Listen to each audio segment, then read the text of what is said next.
Tutte le volte che mamma preparava il pane fatto in casa, per me era una festa perché sapevo che almeno un panuzzo sarebbe stato destinato alla frittura per fare quello che noi chiamiamo ukuduruni.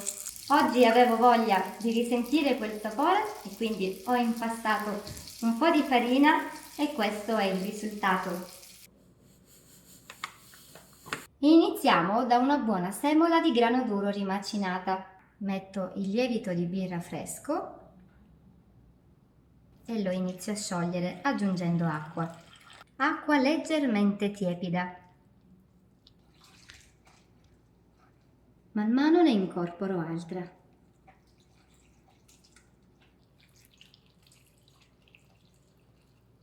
Gli ingredienti quindi sono proprio quelli del pane: la farina, l'acqua, il sale e il lievito.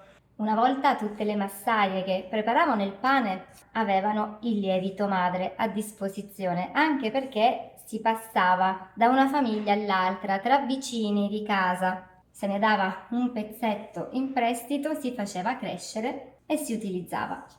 Oggi magari il lievito madre è una cosa che ovviamente non tutti facciamo, alimentiamo e quindi utilizziamo il lievito di birra. Ma ukuduruni veniva veramente buono, soffice e morbido perché il pane nelle maide, quindi nei grandi contenitori di legno all'interno dei quali veniva proprio impastato e lavorato, si impastava a lungo. Ricordo che mamma davvero con i pugni lavorava la pasta per almeno un'ora, anche più quando ci riusciva, ed era sicuramente qualcosa di molto stancante, però garantiva un risultato eccezionale. Aggiungo adesso il sale e ho lasciato un goccio d'acqua per scioglierlo meglio.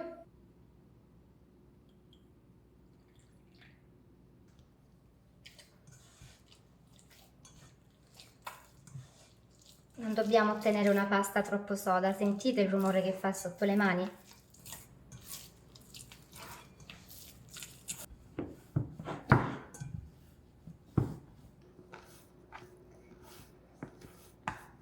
Un impasto ben idratato, che in questa fase risulta un po' appiccicoso, magari ci fa faticare di più, ma ci darà una maggiore morbidezza alla fine, quindi saremo ben contenti.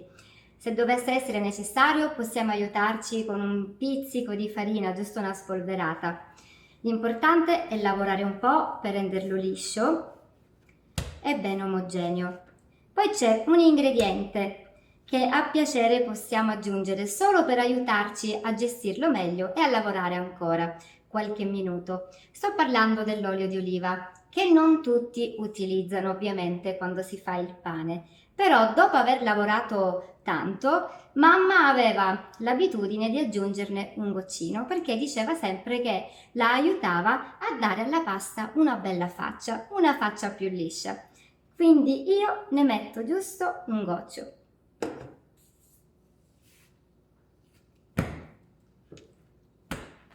E continuo un po' a lavorare, dopodiché rimetterò il panetto nella ciotola e cominceremo a farlo lievitare.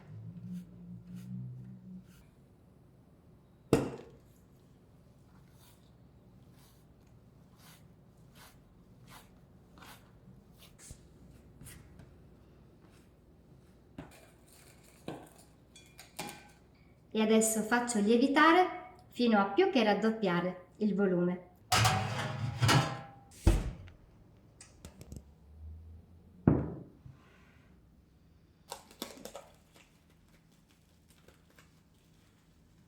La pasta è cresciuta tanto e ha riempito tutta la ciotola. A questo punto teniamo tutto pronto, quindi iniziamo ad accendere il fuoco per scaldare l'olio e poi farò ovviamente entrambe le versioni, dolce e salato, quindi ho preparato dello zucchero in un piatto e tengo pronto anche del sale. Sul piano spolvero con un po' di farina, rovesciamo la nostra pasta.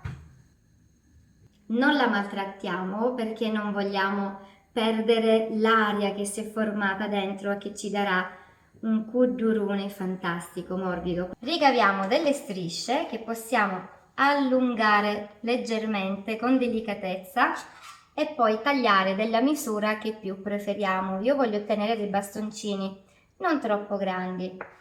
Possiamo ovviamente dare diverse forme, ognuno ha le sue abitudini. Qualcuno preferisce appiattire la pasta e ottenere come una sorta di rettangolo. A me piace invece un salsicciotto più corposo.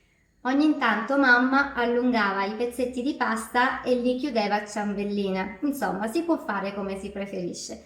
La sostanza non cambia. Iniziamo a tuffare la nostra pasta di pane.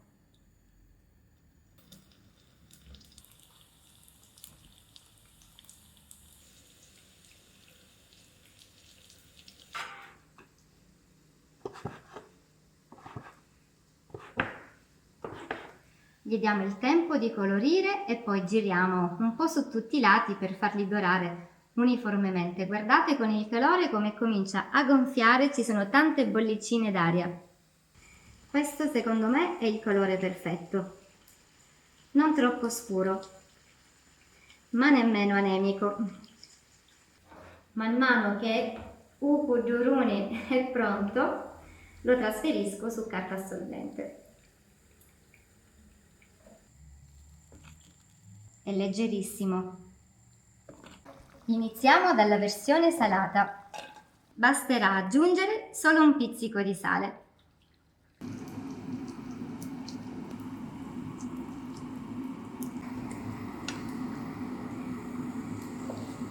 Vedete, io ho impastato 1 chilo di farina perché secondo me non vale la pena farne di meno. Vi assicuro che si mangia volentieri, va a ruba. Per la versione dolce non lo lasciamo asciugare tantissimo, altrimenti lo zucchero non si attacca. Passiamo velocemente e il gioco è fatto. Ovviamente si tratta di zucchero semolato, a cui volendo potremmo aggiungere anche della cannella.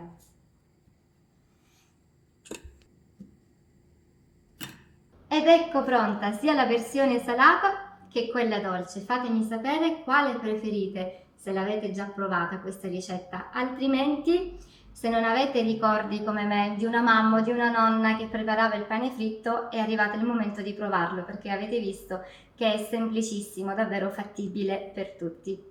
Allora, di solito mamma panificava la mattina prestissimo, quindi poi dopo pranzo avevamo questo dolce fantastico per la merenda. Mentre la versione salata vi posso assicurare che è perfetta soprattutto se abbiamo ospiti, perché diventa un antipasto che tra l'altro troviamo in tutti i locali ancora oggi, quindi trattorie, pizzerie. A me in particolar modo piace portarlo a tavola insieme alle conserve che realizzo in casa. Quindi se ho ospiti li delizio con pane fritto, le mie melanzane sott'olio, di cui trovate la ricetta e il video completo sul canale, ma poi visto che amo anche il piccante mi piace accompagnarlo alle conserve di peperoncino. Questo è peperoncino siciliano tipico chiamato pipi di 7 anni, quindi peperoncini dei 7 anni insieme a cipolle, ma io i peperoncini li conservo anche così, interi, da togliere poi dal liquido e condire tagliati a rondelle con abbondante olio di oliva. Per questo video ho mostrato tutto, o meglio, devo ancora assaggiare per farvi vedere com'è il pane dentro, però vi saluto già e vi do appuntamento presto con un nuovo video. Ciao a tutti! Visto che sono molto golosa, io assaggio quello dolce.